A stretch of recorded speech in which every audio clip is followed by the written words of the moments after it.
Wait for the spinny thing. All right, I'm going to work some practice problems. And let's get over to, here we go, practice exam 2. All right, I'm assuming everybody can see that. I tell you what, I'll work this last. The first 10 or so practice problems all have to do with squash and fruit color, and I'll work that one last. So I'm going to start at 11, and we'll work through some of these, and then I'll come back and do 1 through 10. So starting with 11, some of these are just things that you just have to have at your fingertips.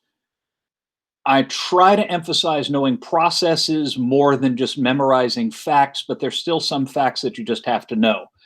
So for 11, the idea that every living thing is made up of one or more cells was proposed by James T. Kirk and Leonard McCoy. Actually, no, that was Matthias Schleiden and Theodor Schwann. Kirk and McCoy are stars of Star Trek. Crick and Watson were the ones who discovered the double helical structure of DNA. Gregor Mendel and Jan von Neumann. Von Neumann was one of the greatest geniuses of all time, but he was a mathematician, not a biologist as such. And Gregor Mendel, of course, discovered genes. Charles Darwin worked out the theory of natural selection, and Robert Hooke invented the compound microscope. But the answer there is A, Schleiden and Schwann. Suppose a cell divided by mitosis and then the daughter cells divided by meiosis. How many cells would be there when everything was done? Well, mitosis, you end up with 2 daughter cells. And then meiosis, each cell divides into 4 daughter cells. So the answer is 8. You'd have 1 cell divides into 2, and then if each of the 2 divides into 4, the total's 4 times 2, which is 8. And then 3, the Austrian monk who discovered the basic laws of genetics was not Thomas Hunt Morgan. He worked out that genes are localized on chromosomes. Matthias Schleiden and Rudolf Virchow worked on cell theory. Joseph Ratzinger was the name of Pope Benedict, the whatever it is, before he became Pope. And Gregor Mendel is the answer we're looking for. The human sex chromosome combination associated with biological males is XY. XX is associated with biological females.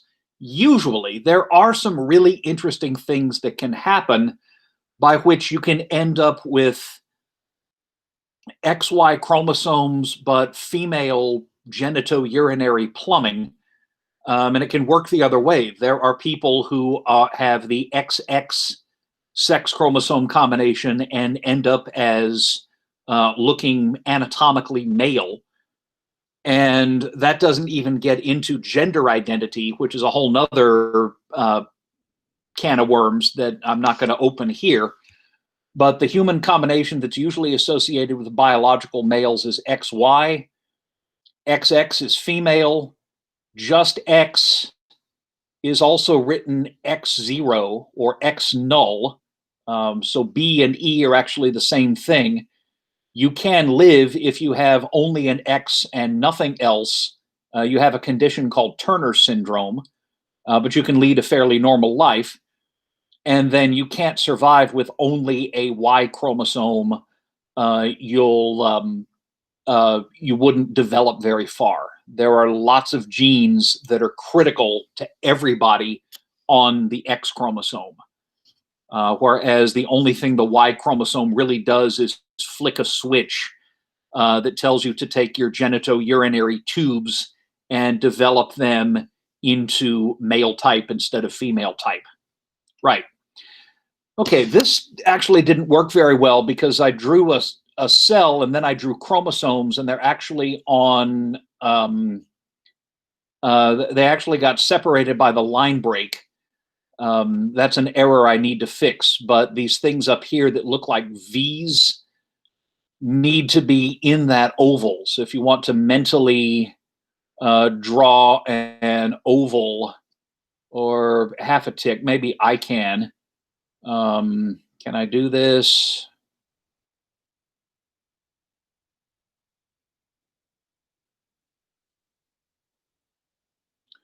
Let me see. Let me see if I can move that. Okay, I don't think it's going to let me do that. In the interest of time, never mind. We'll just pretend that we have an oval representing a cell drawn around these chromosomes, and this is a diagram of a stage in mitosis. What I've drawn is chromosomes pulling apart from each other. This happens at the stage we call anaphase. But the question is, what is the stage immediately before anaphase? And you ought to know that before anaphase is metaphase. And in metaphase, I'm not asking you for this, but what happens in metaphase is that the chromosomes all line up on that midline, an imaginary plane cutting through the cell called the metaphase plate. They all line up in the middle.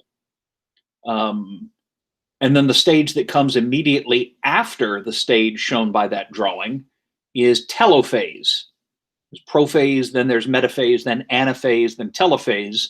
The chromosomes are in anaphase, so before that there's metaphase. After that there's telophase, and in telophase the two bunches of separate chromosomes come together and reform new nuclei. Okay, 17, a drug called docetaxel blocks the action of a cell's spindle fibers.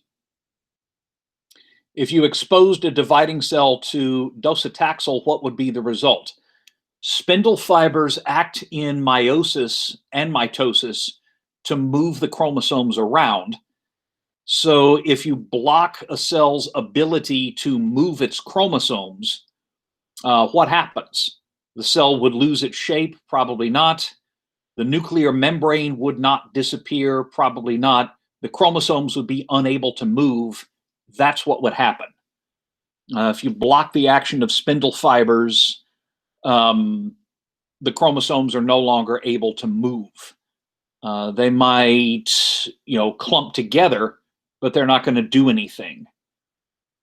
Incidentally, this is not part of the question, but drugs that block spindle fibers are one class of drugs that are used in cancer chemotherapy, because cancer, if you recall, is out of control cell division. Cells that divide and divide and divide, often they'll form a lump. That's the tumor.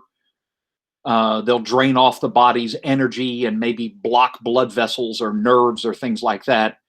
And they're dividing out of control.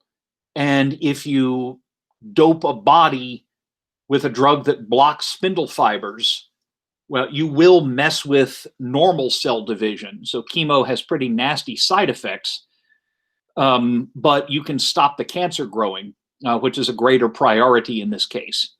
So Taxotere is a chemo drug, and there's a number of chemo drugs that specifically go after spindle fibers to try to stop that out of control cell division. So I just answered 18. What major disease would you treat with Taxotere? Bacterial infections don't work because bacteria don't make spindle fibers when they divide, because they don't have nuclei and they don't have straight chromosomes. They've got something else. The common cold is caused by viruses, and we haven't even talked about those, but viruses don't have chromosomes. Heart attacks, the cause is usually physical. Brain damage, nothing to do with that. Cancer is the one that you want. Okay, 19. In the roundworm species Caenorhabditis elegans, which, by the way, is another important model system, a gene called SOT1 causes embryos to fail to develop part of the digestive tract, and those enzymes never mature into adults. That's an embryonic lethal. It's not epistasis, because that's the effect of many genes. It's not a recessive gene. We're not told whether it's recessive or dominant. It's not sex linkage. It's not pleiotropy. It's an embryonic lethal. Okay, 20, there's a diagram of a chromosome, and it consists of 2 chromatids. You have the centromere close to the center. That's that little circle that I drew. And then the 4 things that are sticking out, each of those is called an arm. But 2 arms together make up a chromatid. So one chromatid is the lower of the lower of each pair of arms, and the second chromatid is the upper of each pair. So the top half of that diagram would be one chromatid, and the lower half of that diagram would be a second chromatid. Okay, 21 we just talked about. If a length of day cannot unzip or zip, what is blocked from taking place? Well, competitive inhibition is not the answer because that has to do with enzymes. Transcription and translation is not the answer. Transcription is when you make messenger RNA using a DNA strand as a template. Translation is what you have when you make proteins. So transcription might be blocked, but translation isn't. Mutation isn't. Mutation is a mistake in copying DNA. We haven't even talked about that much. We will. Competitive inhibition has to do with enzymes and not DNA specifically at all. The answer is E. DNA replication can't happen. DNA replication can't take place because when DNA duplicates, that double helix unzips, and then each separate strand is used for making a complementary strand. And if you can't unzip the DNA, you can't duplicate your DNA. And you also can't do transcription if you can't unzip your DNA so that you can make an RNA strand. So 21 is E. 22, amino acids and proteins are bonded to each other by bonds that connect the amino group of one with the carboxyl of another.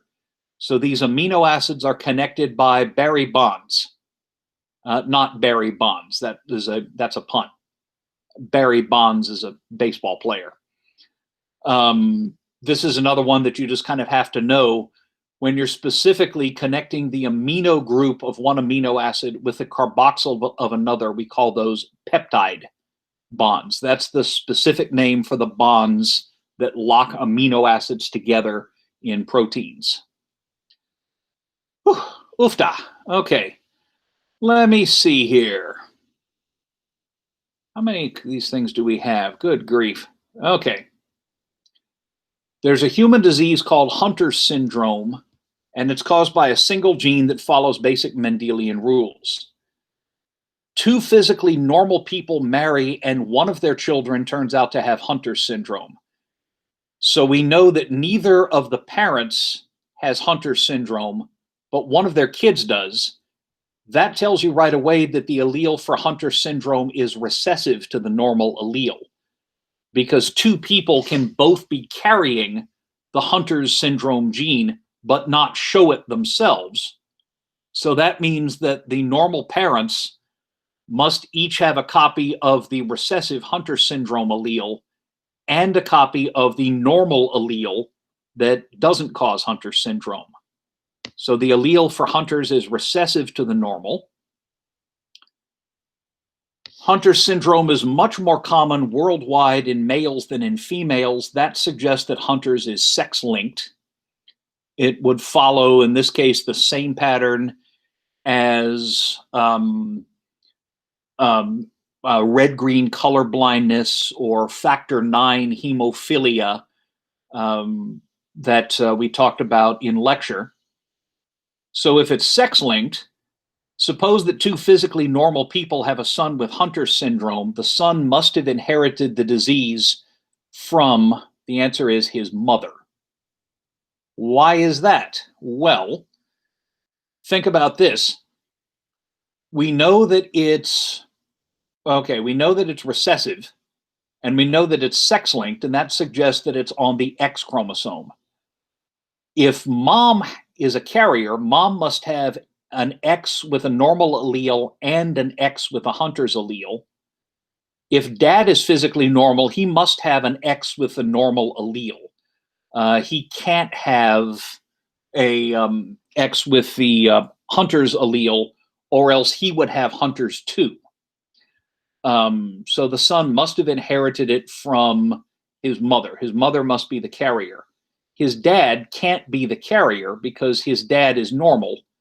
And if it's on the X chromosome, his dad will show whatever's on his X because he doesn't have two X chromosomes. Okay, 26, there's a wild plant in Arkansas called Phytolacca americana, otherwise known as pokeweed. Right about this time of year, the stems of pokeweed are starting to turn purple, and pretty soon the berries are going to start turning purple. Pokeweed has these kind of dangling strands of purple berries that it makes, especially in the fall. Native Americans used to use them for a purple dye. You don't want to eat the berries, they're poisonous. You can in the spring, before the purple comes in, you can eat the leaves of pokeweed, except you have to boil them several times and discard the water in order to get the toxin out. Once you've boiled them 3 times and thrown the water away each time, they're quite edible. People call them poke salads. Anyway, scientists recently isolated a protein from Phytolacca, which they called PAP, or pokeweed antiviral protein. Since PAP is a protein, amino acids are the monomers that make it up, right? Proteins are made of amino acids chained together. That's the definition of proteins. So they're not made of nucleotides, bases, phosphates, or carbohydrates.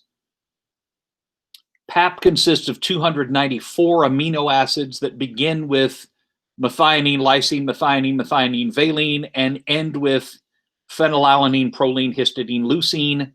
That's PAP's primary structure. And again, that's just one you have to know. The primary structure of a protein is the order of amino acids from beginning to end. In this case, 294 amino acids. 28, I'm showing you a computer graphic model of the PAP molecule, and you can see there are several sections that are coiled up like springs. Most of this just looks kind of, like bent wire or something, but there's several parts of this that have that springy look to it. Those sections would be alpha helices. Remember, a helix is anything shaped like a coil or a spring. They're not double helices. That's a word that goes with DNA, not proteins. There are some beta sheets in here, but I didn't ask you about those. Alpha helices are part of what we call the secondary structure of a protein, not the quaternary structure, and they're not peptidoglycans because that's not even a protein thing, not really a protein thing. 29, in cells, PAP binds to ribosomes and deactivates them. This is just another fancy way of asking, what do ribosomes do?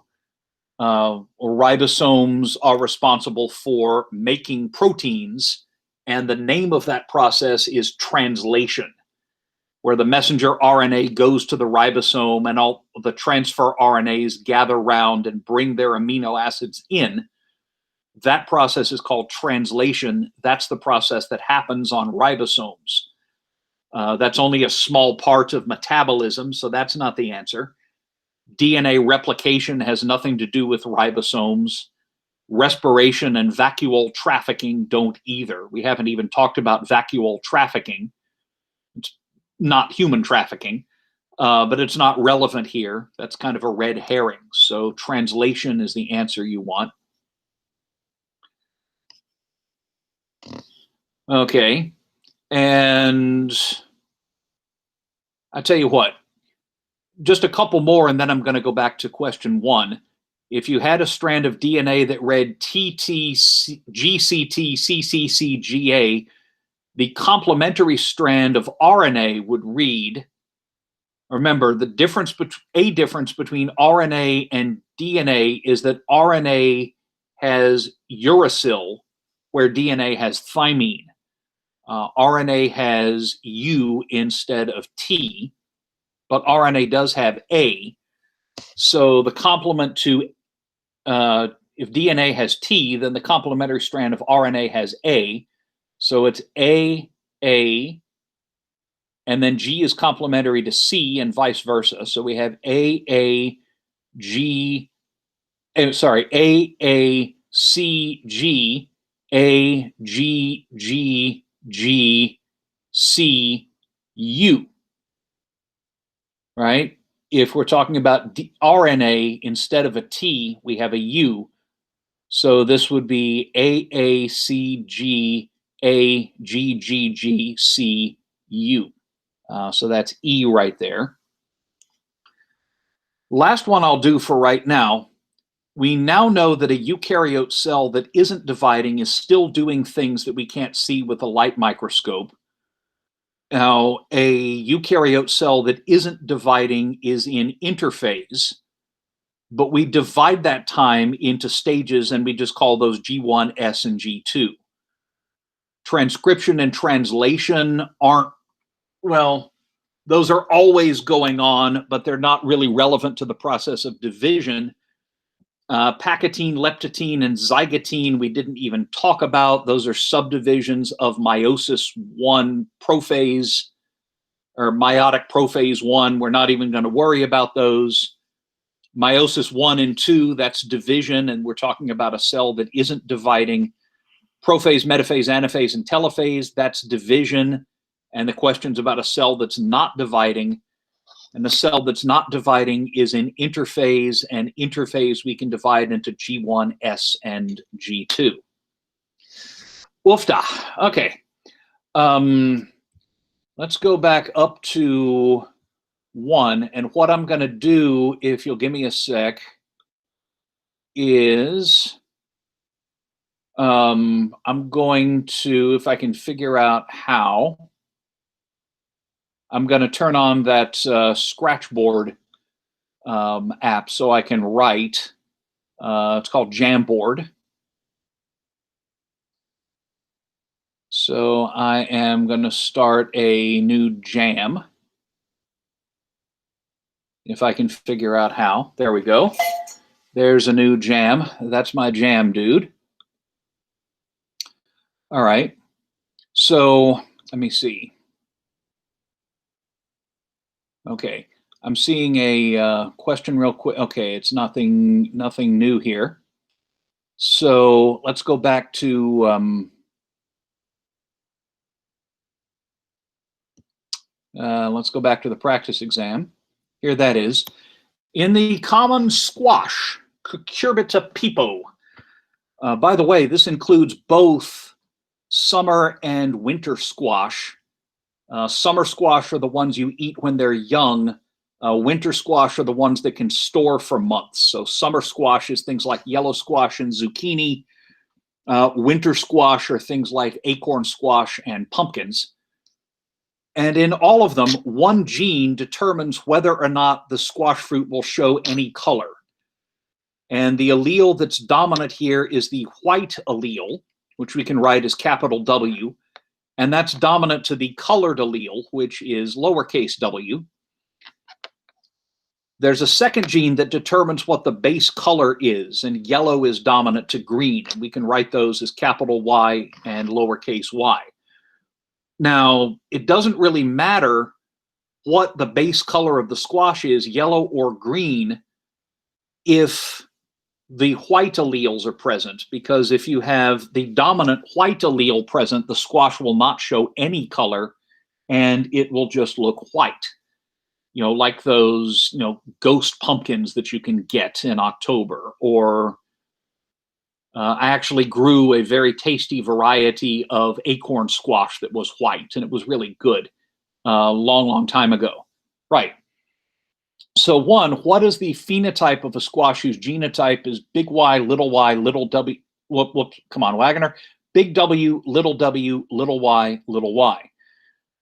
Well, the first thing to look at is those W alleles, and the squash has a dominant white allele and a recessive colored allele. That automatically means the squash is going to be white. So the answer is C right there. The phenotype is white.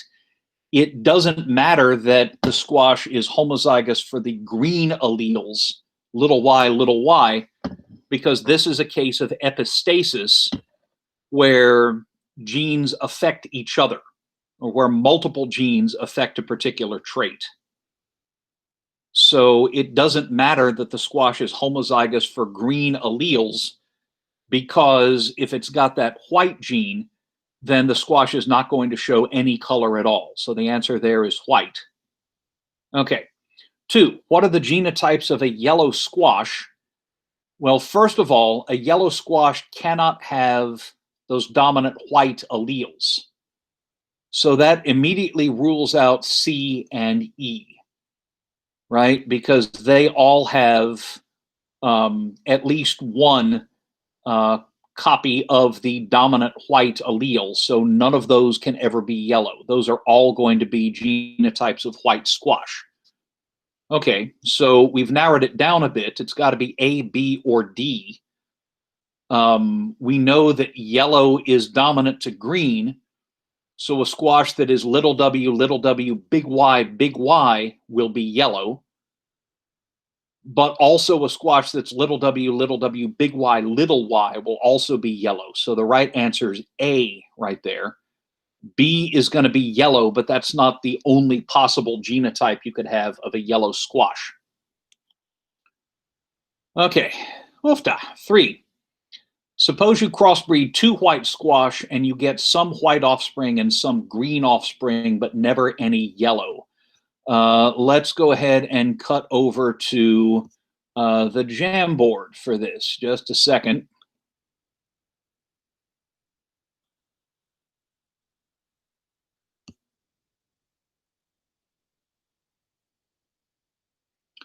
Okay, here's the board. So we're crossbreeding 2 white squash, and we get some white offspring and some green offspring, but never any yellow offspring. Well, what can we possibly say about a white squash? Well, a white squash must have at least one copy of the dominant allele for white color, right? Right. Of course I'm right. A white squash, if you cross 2 white squash and you get some offspring that have color, that tells you right away that both of the parents have to be heterozygous. If one of the parents were homozygous, or for that matter, if both of them were, then all of the offspring would look white, right? If one of the parents is homozygous, then all of the offspring will get a big W allele from at least one parent, meaning all of the offspring would look white. But we don't see that. We get some that are green. So that tells you that both of the parents have to have genotype big W, little w, because that's the only way 2 white squash parents could have some squash with green fruit, is if both of the parents are carriers for that colored squash allele right there. Now we know that we get some white and some green, but never any yellow. Now yellow is dominant to green. So if this parent had one copy of the yellow allele, let's say we had this,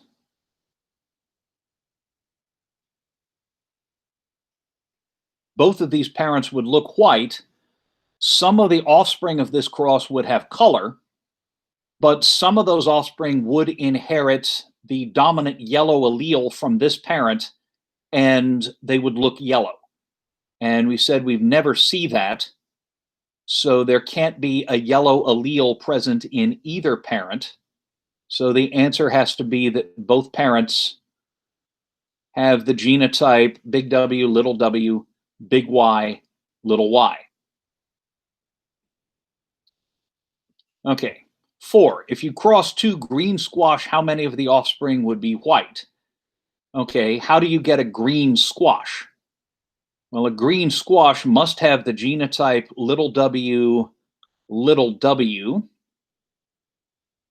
right? If a squash has any big W alleles, that squash is going to look white. So if it's green, it must be homozygous recessive for the colored allele. And if it's green, it can't have any dominant yellow alleles, so its genotype has to be little y, little y. If you cross two of those, none of the offspring will be white for the simple reason that none of the offspring can inherit a dominant white allele, right? Because neither of the parents has a dominant white allele. So none of the offspring of a green squash will look white. Question 5 is, what would the phenotype be of a squash whose genotype is big W, big Y, little y? It's going to look white, because if it's got one copy of that big W allele, it will have it will not produce yellow or green color, and it will look white. Okay, how many different combinations of alleles can a squash with the big W, big Y, little y genotype pass on to its offspring? Here's that genotype, big W, sorry, little w, big Y, little y. It can pass on to its offspring the first of each pair, little w, big Y, or the outers of each pair, little w, little y, or the inners of each pair, little w, big Y, or the last of each pair, little w, little y. That's 4 possibilities, but 2 are the same as the other 2. So it can pass on little w, big Y, or little w, big Y, or little w, little y, or little w, little y. That's only 2 possibilities. Okay, and then 7 through 9 are a Punnett square problem.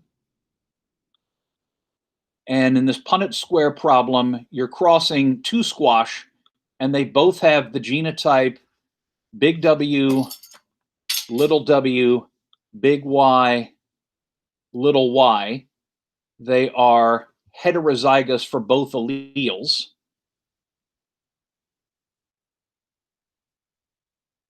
Big W, big Y, little y. So here's our square.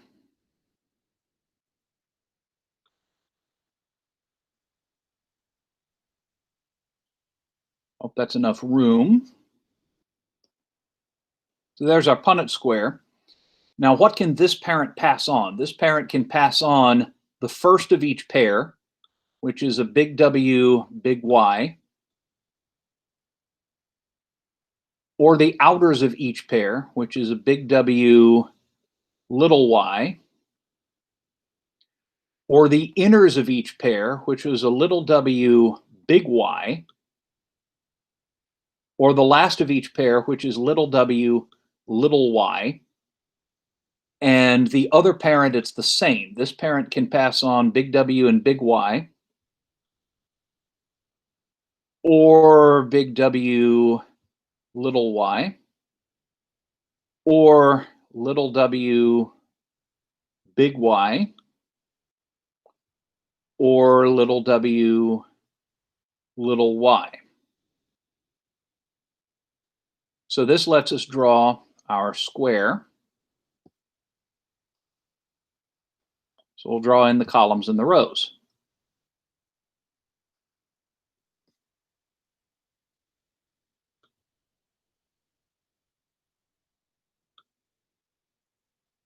And there is our ragged and irregular Punnett square.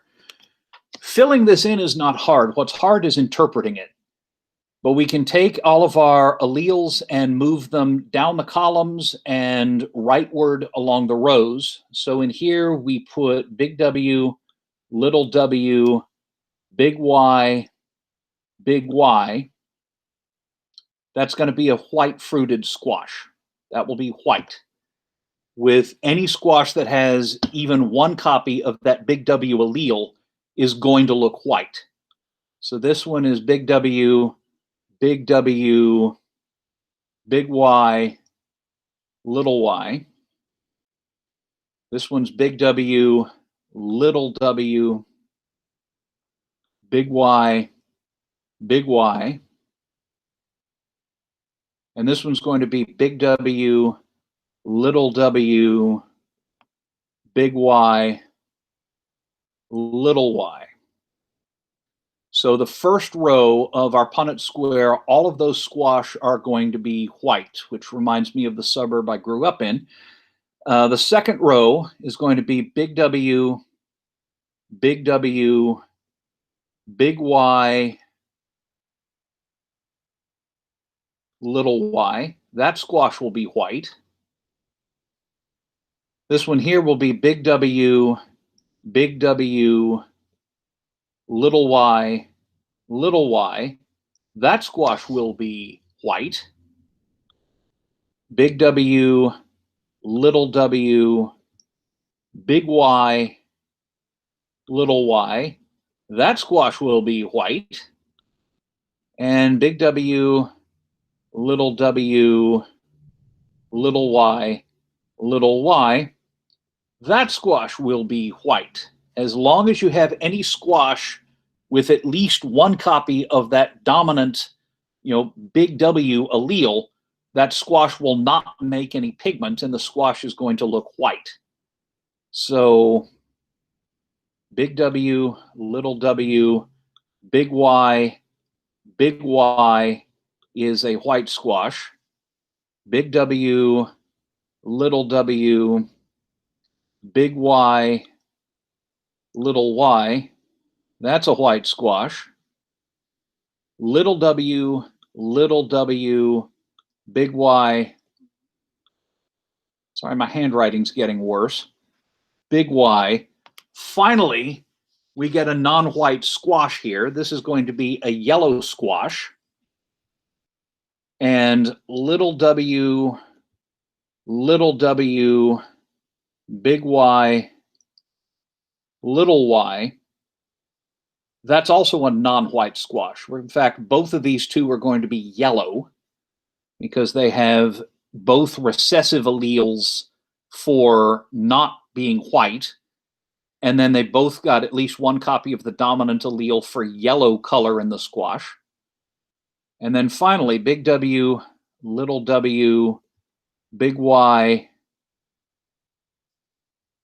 little y. And big W, little y, little y. Those are going to be white.